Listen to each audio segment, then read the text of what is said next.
Kenya is the gateway to East Africa and a haven for wild animals.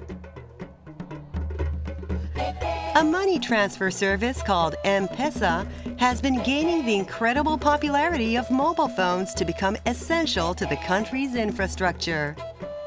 Transfer money by using MPESA PIN number. M is short for mobile, while PESA is a local word meaning money.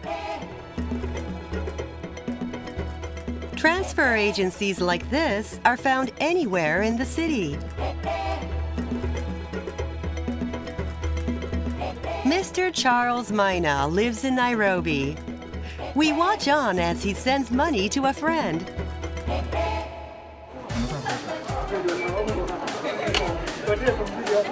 First, he deposits the money at an agency.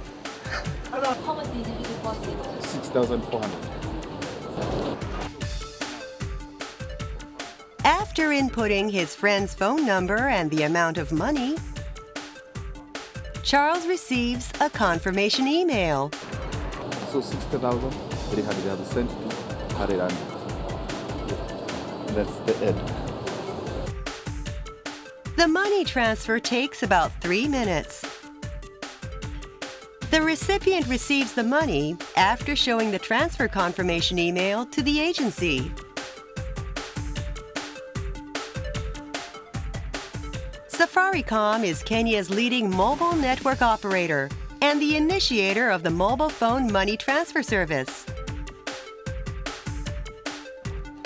Since the service was introduced in 2007, the company has grown to include a total of 15 million registered users, nearly 40% of Kenya's population. Financial institutions themselves have been limited as to how far they can roll out, brick and mortar or, sort of geographical points of presence to get closer to the people. Phone usage in Kenya, it seems obvious that the best way to get the services even closer to the customers is via the mobile phone. Added to the limited number of banks, the fact that less than 40% of Kenyan people have a bank account has contributed to M-PESA's growth.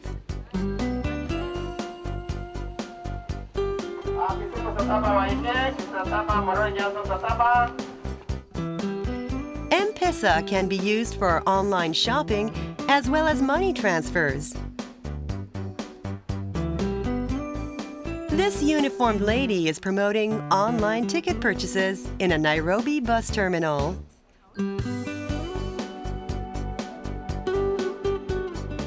Until now, advanced bus tickets could only be purchased by going to the bus terminal. M-PESA has solved that problem. It's easy. Yeah, this is much faster. Yeah, it's much faster and easy. Released in November 2012, M-Shwari is another step forward toward the next generation of mobile phone services. And the other beautiful thing about this bank account, it's a first in the world. You don't need to go to a branch or to a bank to fill a form. It's purely opt-in by the telephone. M-Shwari operates like an actual bank account, using just a mobile phone and an agency in the same way as M-PESA. Money deposited in this bank account accrues interest, and financing can be arranged. Only about 40% of the population has access to formal banking services, whether it's bank accounts or via. So there's this whole 60% that are not banked, or don't have access, and that's the whole idea of M-Shwari. Mobile phone technology is also giving rise to innovations in the landlocked country of Rwanda in East Africa.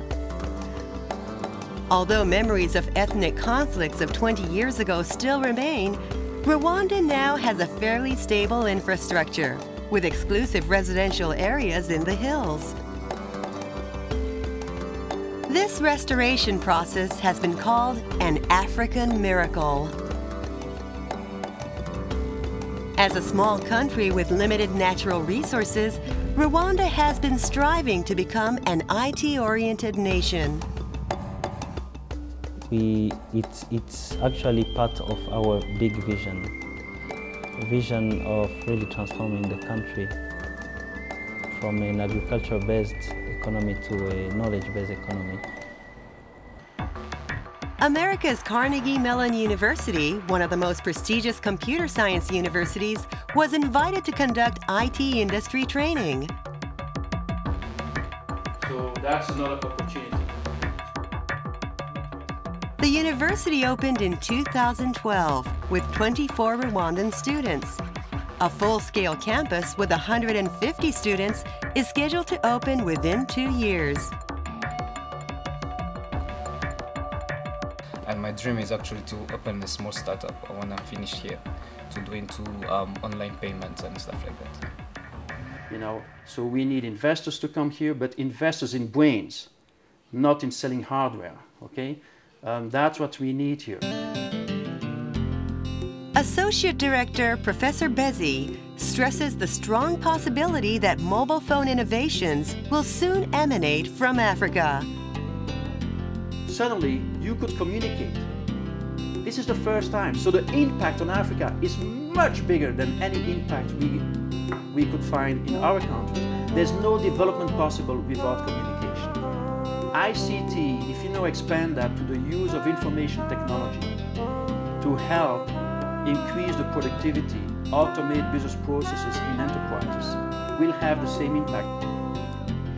Supermarkets in Rwanda are already using a unique payment service using mobile phones. A customer takes a bottle of mineral water to the checkout. The assistant then sends the amount required to the customer via mobile phone. Gets the information about the amount I've put in, he confirms it. As soon as he confirms it, he is paid. In other words, this is a mobile phone debit card. As with MPESA, this is a transfer service for money that has been deposited in advance. Just then, the lights suddenly go out. Blackouts often happen in developing countries, but payment can still be made via mobile phone. What an amazing system! The developer of the system is Pivot Access, an IT business venture formed 4 years ago. Co-manager Alan Kajangwe studied computer science in the United States.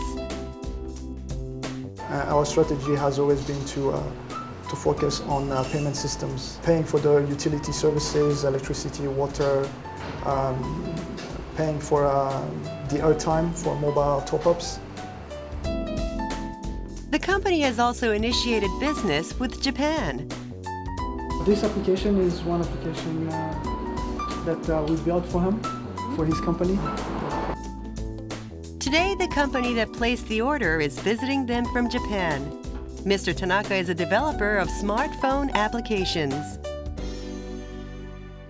We are trying to implement this project, and we have come to an agreement with Alan regarding the cost. Japanese companies usually place orders for overseas software development with China or other ASEAN countries, but the costs keep on increasing. Rwanda has progressed in IT and has emerged as a new supplier. Young engineers are really enthusiastic. They want to try out new things with their own technology. Motivation is very high. Alan from Pivot Access believes that increased business with Japan will be significant for Rwanda. You know, offshore money that goes to pay developers outside Japan. So that's a lot of money. Even if we dream to have 0.5% of that, this partnership with Rexpert, grow to a bigger extent.